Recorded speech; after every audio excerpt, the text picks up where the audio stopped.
Hey guys, want to welcome everyone to today's webinar. Right out of the gate, I want to introduce the exciting topics that we're going to cover today, including practical uses of AI to improve the way law firms attract, represent, and achieve better outcomes. I think we can all agree that those would be noble goals. I'm your host, Tim Sawyer, and I'm excited to have you here as we explore how AI is revolutionizing the legal landscape for firms of all shapes and sizes. This webinar is proudly sponsored by Faster Outcomes, the ultimate legal intelligence platform designed to empower law firms. And today, how do they do that? Today, we're going to dive into the three core pillars. And what we've discovered at Faster Outcomes is that the fastest growing law firms in the country all do three things really well. And what are those three things? One is they attract, the ability to increase the quantity and quality of new clients entering their practice. I think we can all agree that that's a good goal. Two is represent. They deliver world-class client service and achieve optimal outcomes for every case, every matter, and every client. And thirdly, they achieve the ability to enhance client satisfaction and drive sustainable growth for their firms. So with that being said, joining us on our panel today, a good friend of mine, someone who is, I love to say, is an AI enthusiast by choice, but a lawyer by trade. And so I want to introduce him. I'm going to let him tell you a little bit about himself. My good friend, Patrick Madigan. Patrick, thanks for joining us today. We appreciate you taking the time. Of course, Tim. Thanks so much for having me too. So by way of introduction, I've grown up essentially in law firms, and this goes back to the days of diapers and whatnot. My grandfather was an attorney, my father was an attorney, and I spent a lot of my formative years when my mother was working and my dad had to take me to work, hanging out in law firms and watching the work that was done there. So as I became an attorney myself, I've been a generalist for about 15 years now, worked in a number of practice areas in-house and in a firm setting. But what I've noticed is the changes in the industry, right? And if you're not on top of those curves, your practice is going to suffer and you're going to kind of fall behind the competition. And so with the birth of AI and kind of the adoption that we're seeing in this market, something I got involved in to make my life easier, to let me run a small firm as efficiently as possible. And then it's something I want to get involved in a bigger level. And that's something I'm looking at to see where this is going to go and how it's going to impact the profession for many years to come. Great introduction, and I can't wait to get into this with you. And so let's start bottom line, right? You're a lawyer, so you and I are running around the universe telling people about the benefits of AI, and what most lawyers really want to know is, okay, how is AI going to help me become more profitable and give me more personal time to either work on more cases or just spend more time at home with my kids? How is AI, in the most concise terms you can, explain that? Yeah, well, I mean, I think work-life balance is one of the great kind of fallacies out there, right? We all, especially in the legal profession and in sales, obviously, you live to work, you work to live, and this is just the way it is. And so, but I do have a couple of small kids at home. I do want to be a big presence in their life, and it's a balance. It is a challenge. And so using AI gives me efficiency, right? It makes the most of my time. It removes routine, mundane tasks. Listen, as a solo attorney, administration takes up like 50% of my time. It's work I don't want to do. It's work I have to hire someone else to do if I can't do it myself. And for the most part, it's repetitious and it's not something that's using intellect. It's just monotonous work over and over. Bill, send out invoice, record notes in here. And I'm looking for ways to constantly improve our efficiency. I'm also looking for ways that gets me more clients and gets my clients to be happier. And for that, I look at like a value-based billing. So I'm moving away from hourly. I'm saying, I know this costs this much for me to do. AI was going to help me, so I might do it a little bit faster. It might give me some more time to work more in depth or on more complex matters.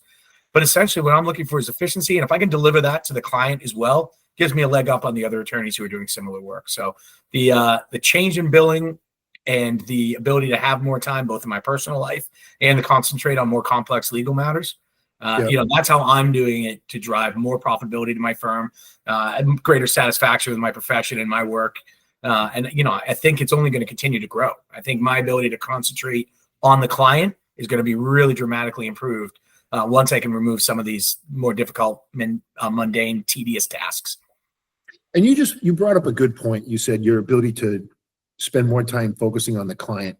I think in these conversations around AI, often what gets lost on this, in other words, we talk about workflow efficiency. We talk about going faster, right? We talk about doing demands quicker and reducing the time to process a medcron. All those things are cool.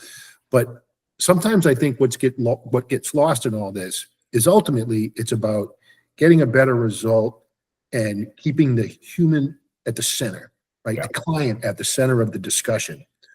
How are you as a lawyer maintaining that focus and not turning into the proverbial factory, right? The mill of just getting people in and out.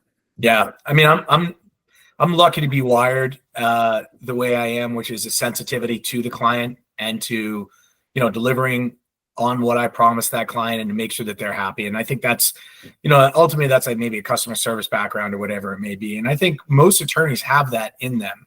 I think a lot of us are teachers, are counselors by nature, and just happen to be using the law as kind of the mechanism to deliver that, right? But that's what brings me job satisfaction. And I've seen it in a lot of different scenarios, but personal injury is certainly one where, by the end of it, the attorney and the client are in tears hugging because that adventure that they went on together, no matter how it ends, they spend a lot of time together. You really develop close relationships, both frustrating and entirely rewarding as well. And so I think by getting us back to that, we deliver better legal services. We're making a greater impact in the world. And I think most attorneys are going to agree that time and the time that they spend there is much more rewarding than anything short of maybe getting that invoice back. But there's something to be said for the altruistic nature of attorneys interacting with their client. I mean, we put ethics in the forefront of everything we do, and that's thinking about the client. We think about outcomes. We think about the best possible outcome. That's thinking about the client. And I think the more we can do that, the better the services are. So efficiency gains, the ability to take the routine off of our desks, those are big steps to getting back to that counseling in the law. And you mentioned, which is good advice, right? That fairer, more transparent billing. Not that that's an issue. And I genuinely believe, like you, lawyers at large are good, honest people who want to do good work. Like you said, they have high protector providers instincts. Yeah. They want to help people, right? That's why they did it. And so I think that's great. And you also mentioned ethics. And if you think about, there's a lot of conversation right now around AI and ethics, right? How can I use AI ethically? Can you break down the simple concerns and then how to go about responsible use of AI? Yeah. So, I mean, this is not, let me say this. I think artificial intelligence is going to be one of, if not the most groundbreaking technologies that man can, forget about the legal industry. I think that man is going to discover, harness, and use. I think we've already seen it. Really, really smart people have seen that and talked about it. So the impact is going to be undeniable. I think ethically, it's no different than other technologies that came along that maybe aren't quite as groundbreaking, but were at the time, right? Whether it was fax machines or emails or, just the entire digitalization of your law practice, right? Yeah. Those were all they're big disruptors and had all of these same concerns and had Chicken Little running around saying the sky was falling. So, those are valid concerns and ethics should be at the forefront of what we're thinking about. But everything we've seen so far in terms of advice from bar associations and the American Bar Association is really using our existing model rules of ethics that almost every state has adopted, and we're fairly universal in terms of our training. It's just adapting those to a new use case, right? And so we still have duties around confidentiality and privacy. We still have duties around duties to understand technology, not only technologies that we're using, but technologies that are prevalent in the legal industry today. If I were to start a practice and not have an email address, I think there's an ethical concern there because you're not living up to the minimum standard that the industry puts on you. So there's other model rules that come into play here, but being familiar with the technology you're using, vetting it, understanding it. You don't have to be an engineer But you have to understand what's going on so that you can understand how you're protecting your client. And then, just like anything else, if you use, cornerstopemail.com, you're maybe not getting the protections you get from Gmail. You're not getting, or Yahoo or Microsoft, whoever it may be. So again, you've got to vet your vendors, and I think that's probably where, as attorneys, we often say contracts, everything's a drafting problem. We didn't anticipate it in the front end. We were silent on it. And now we're fighting over what we might have meant. So it's the same idea. You've got to vet your vendors. You've got to make sure you're comfortable there. And then they're going to provide you the protections and the confidence that you need in order to go out and use these tools safely. And let me ask you this, not to interrupt you, but so when you think about that, right? So we're talking about the ethical use of AI, how you're going about that. What about the pushback that someone says, I just don't see how you can ethically use AI? How would you respond to that? Yeah, I mean, there might be an eye roll, but I try to keep it together a little bit more. Look, I mean, it's like you can use email unethically. You can use a myriad of technologies in ways that are not fair to your client or in keeping with the level of professionalism that the legal practice demands, right? So I think that there are certainly pathways to use AI. You have to understand it to be able to do that. And so there's a little bit of self-education that has to happen. Or you need to learn from trusted sources and resources and partners that you find along the way. So, there's absolutely ethical ways to use it. You need to be careful not to share your client information to open source type of sites. So by me dropping it into a web-based, we're all familiar with a lot of the different models out there. I don't need to kind of go through them, but if I'm just injecting client data into there, I'm the one who's not being responsible. It's not the AI, right? The AI is totally ethical about it. They're just doing their job. I'm not being intelligent about it. So using vendors that have security, that have the controls in place, that I know I can deliver that information safely end to end, get it back, and it's maintained there. It's just like using a cloud-based email provider or something on those lines. You have to put together a plan. You have to have policies, and you have to live up to those plans and policies. But other than that, this is just a new technology. It's a new tool. You can absolutely use it ethically. You just need to plan and live by those plans. Yeah. So I just had a couple thoughts, and I've got some questions here that folks submitted. We're going to go through in a minute, but I had some thoughts. One is, so when you get the pushback about, okay, well, the lawyer says, I'm just never using AI. I can't see how it's ethical and blah, blah, blah. I don't mean to poo-poo that, but that, what's a lot of that is education, right? So people confuse when they say AI. AI can mean a lot of things to a lot of people, right?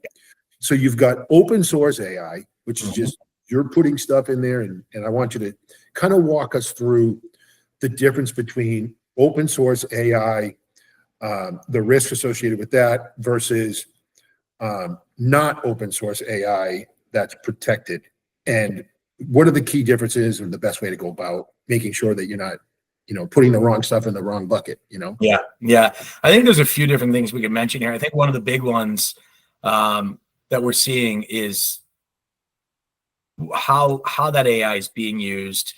Is it learning from the information you're giving it? Actually there's some court cases right now that talk a lot about the training that certain AI models have done off copyrighted works. And if you learn by reading, are you breaking a copyright if you go back and use that knowledge in a similar way? So there's really interesting dynamics going on here. But ultimately, as long as you're using a platform that has encrypted data that isn't learning from what you're giving it. So it doesn't know that Tim Sawyer and Patrick Madigan had an accident. It may know there's an accident. It may know some details. But if you're using it in a responsible way and not putting it all out there, then there's no risk of that AI learning from your information. And I think that's really where it is, because everything goes into that. For it to be able to be smarter, for it to get trained, we've got to be really careful of what's being retained.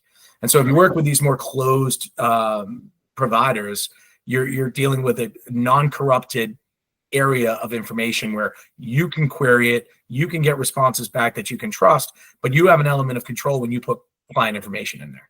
Because if you don't have that element of control, you may as well just post it on a website or send it on an email unencrypted, which we would never do in our practice, right? We have a button in our Outlook that says encrypt this, and there it goes. So, I think it's the same way with AI. You wouldn't use email with client data or client information, especially PI, without encryption. And you shouldn't be feeding it to open source AI, which is often your web browser, free, even some paid models. You've got to be careful. You wouldn't do that without controls and safeguards being put into place. Again, comes back to planning. Yeah. So you got to do your research. Yeah. Like you said, you got to vet the vendors. Mm-hmm. You have to understand the difference between open source AI and a protected environment, secure, encrypted, protected environment that doesn't learn, doesn't copy data. Yeah. Right. And then you're in a good spot. And so it's, if you understand, it sounds like what you're saying is understand the rules of engagement, and then use common sense. Yeah. Listen, you don't go out in the ocean without knowing how to steer your boat, right? I mean, and you got to have a couple lines on board, and those are your connections to vendors and research that you've done. I think, I think that there's a level of sophistication you have to approach here, just like there would be for anything else. Right. And there's different. I mean, if you think about it, we use AI every day, and people don't realize that. Like, right? Like Google isn't auto completing our search query without learning something along the way, right? It knows what I've searched in the past, or it's learning from that, and the results are coming at me through some sort of filter where it's learning. I mean, we use it all the time, and we don't know it. I think the types of AI are changing now, right? So they've gone from kind of a, I'd like to say they've gone from automation to autonomy, right? And so I could automate many tasks for a while here, but I'm now able to ask for documents to be produced, right? Yep. And so there's a context, because I'm now asking it to create something. I'm giving it the autonomy to go bring back information and provide that to me.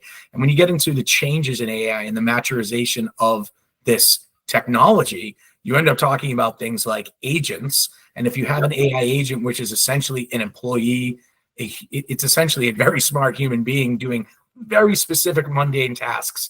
I don't know that I would sign up to be on an assembly line right now, because I think it's the same screw I would have to turn 100 times. I would struggle with that.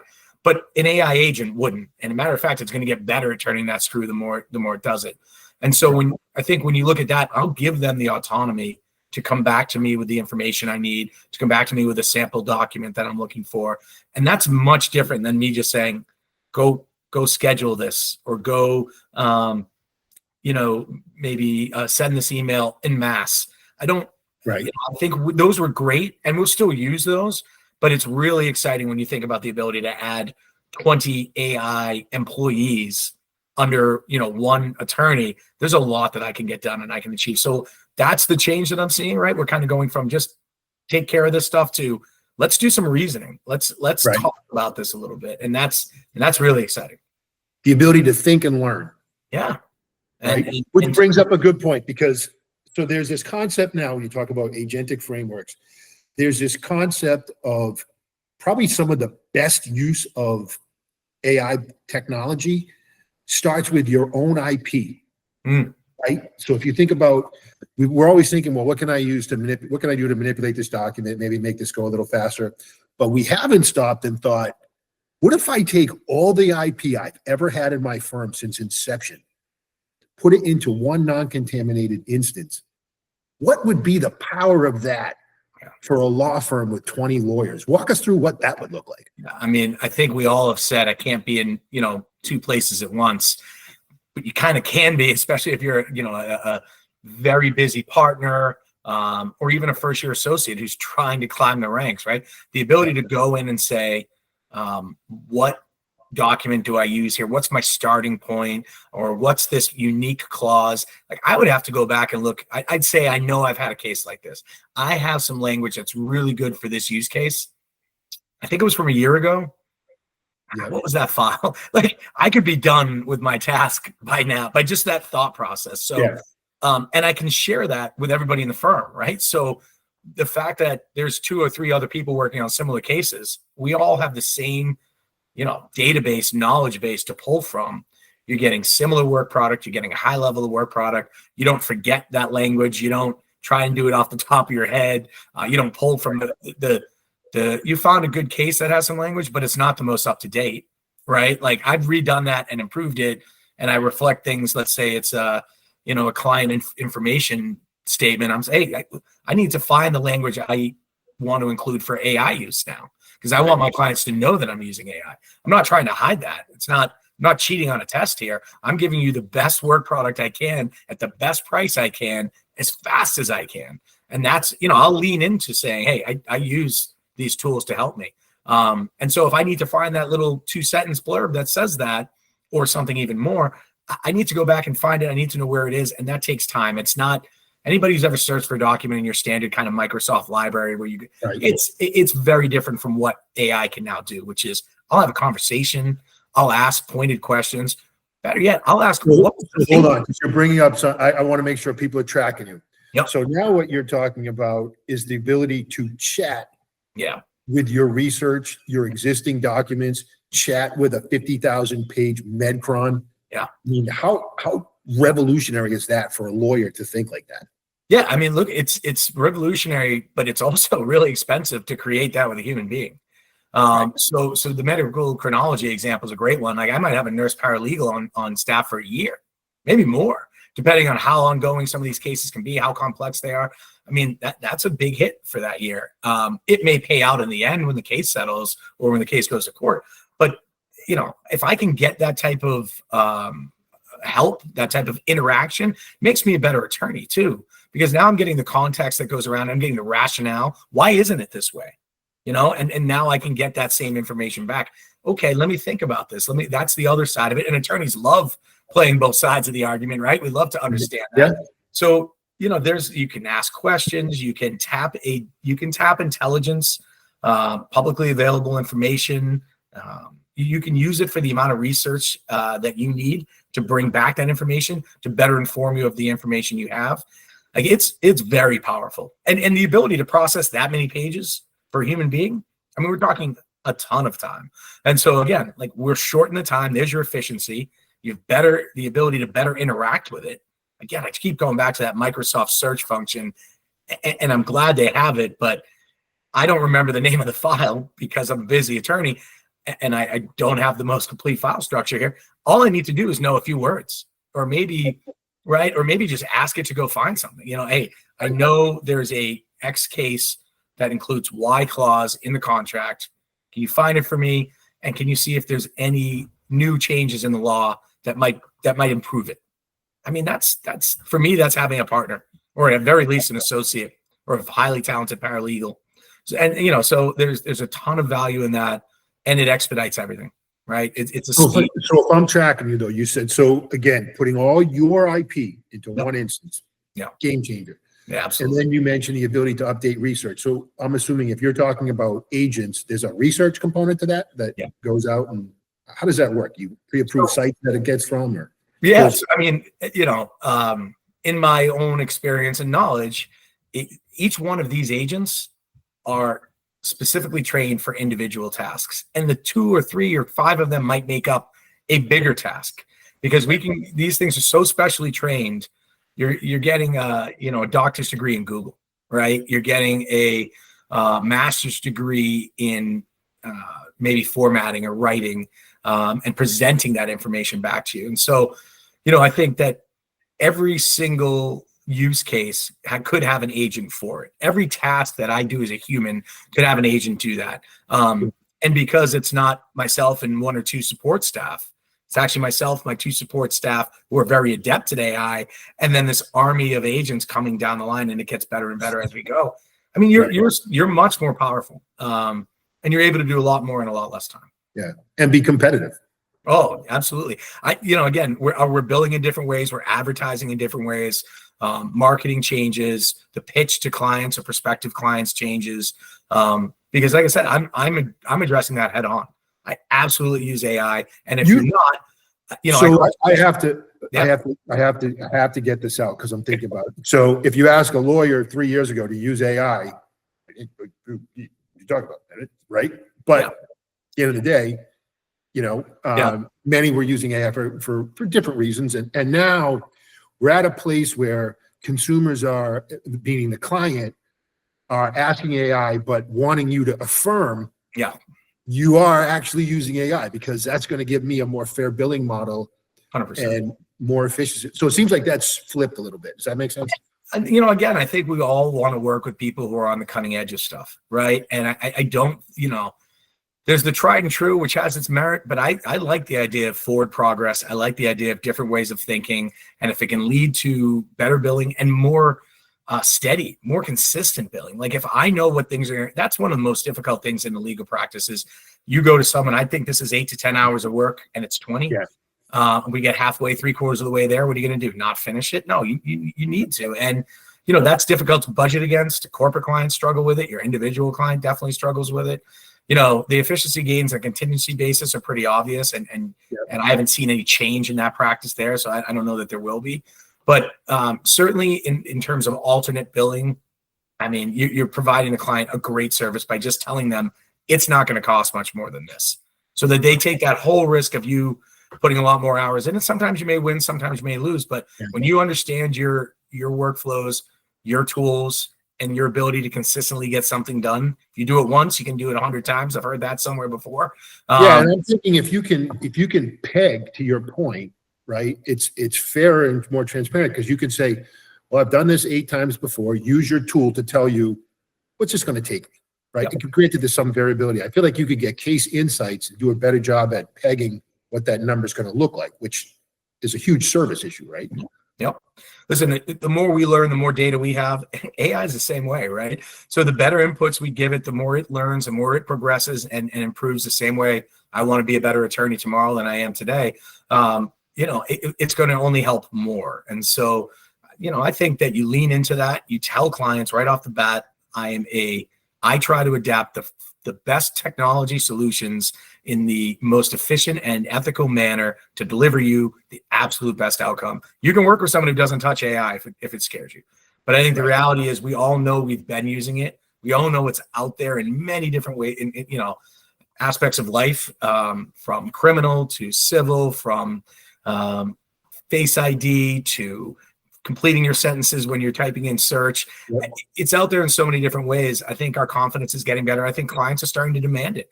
I think they want to see it from the top attorneys. Yep, I do too. And I think when you've got a firm and you have some resources at your disposal, like an IT partner who can help guide you and help you set up, that's great. I think many of your vendors are rolling out pretty good training programs as well.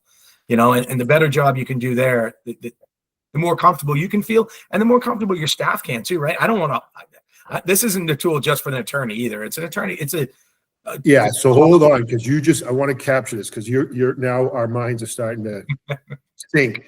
Because I had a question from the folks, and it said there are many who are concerned about the learning curve with this type of technology.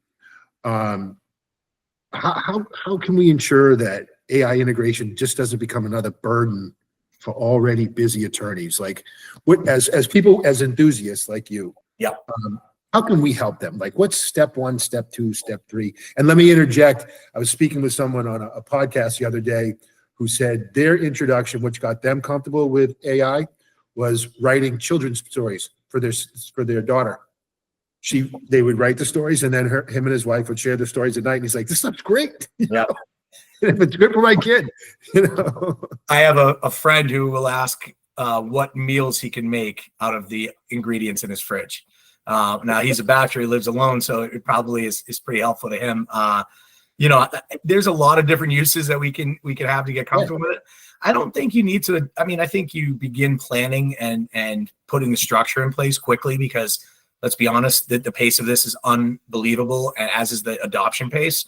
Yeah. But I don't think you need to learn it in a day. I think that's a pretty important takeaway, right? Like, you know, take your time, be educated, know that you can start with making a menu. You can start with a children's story before you apply it to life, if that's what you want to do, before you apply it to work, if that's what you want to do. You know, I think there's a comfort level. Look, people may have thought the internet was a burden to learn.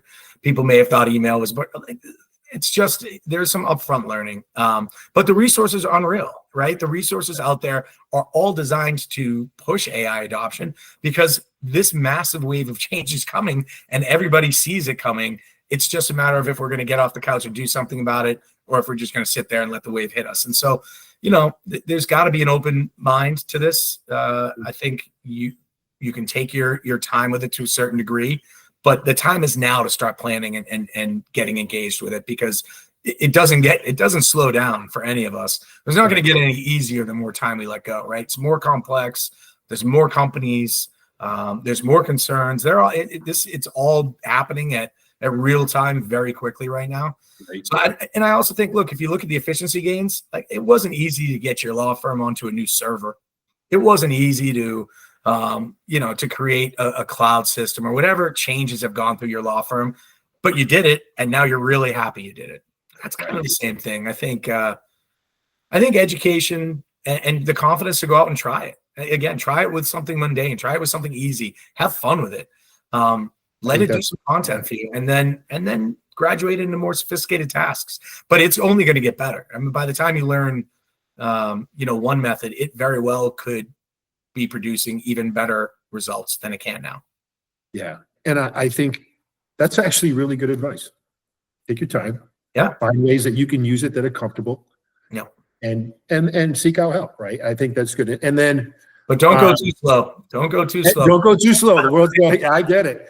And yeah. So, real quick as we wind down here. So, I just want to make sure we capture the key takeaways. One thing that you said that was very profound was the transforming of AI, or the evolution of AI from automation in existing workflows to agentic solutions that can essentially accomplish anything, right? So take us one more time through.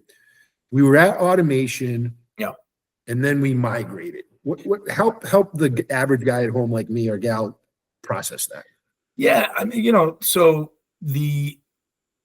originally we could have it automate tasks. So think of it maybe like an assistant, right? Hey, can you schedule this for me? Can you send out these emails at certain times? Things like that. The nature of AI agents is a degree of autonomy that is well beyond just asking it to do something at a set time, right? It's asking for insights. It's asking for rationale, context, why. And that's a whole different level of, my assistant goes, yes, I will schedule that. If I can say, should I schedule this in the morning, in the evening? When do I work best? Where are the most openings in my schedule? Where am I going to feel like I have time for prep for this meeting because it's not back to back to back? Yeah. That's kind of the rationale that we're now applying in AI agents. First thing is, yes, I can schedule that for you, which is great. But now I want you to do a little bit of higher level thinking. And really, there's software tools, and then there's the way that I would consider my right hand, which is, my paralegal. Now I've got a left hand too, because the two of them work together so well. I can ask questions of it. I can get work product and inputs, and I can put them together. So the autonomy is really impressive, and the AI agent is only going to get better at that task as time goes. And that's exciting, right? So my researcher just got better. My investigator just got better.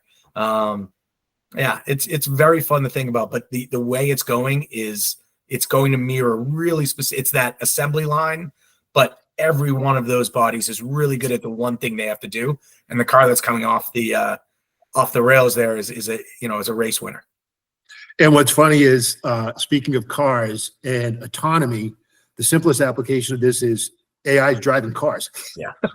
I mean, literally, guys, they're driving cars. So if you're worried about, I always joke, if you're worried about a demand letter, there's people driving around in cars, not smashing into each other, not getting hurt using AI. So I mean, the level of capability is, this is why we're rabid about it. This is why the enthusiast is actually a good word for me here.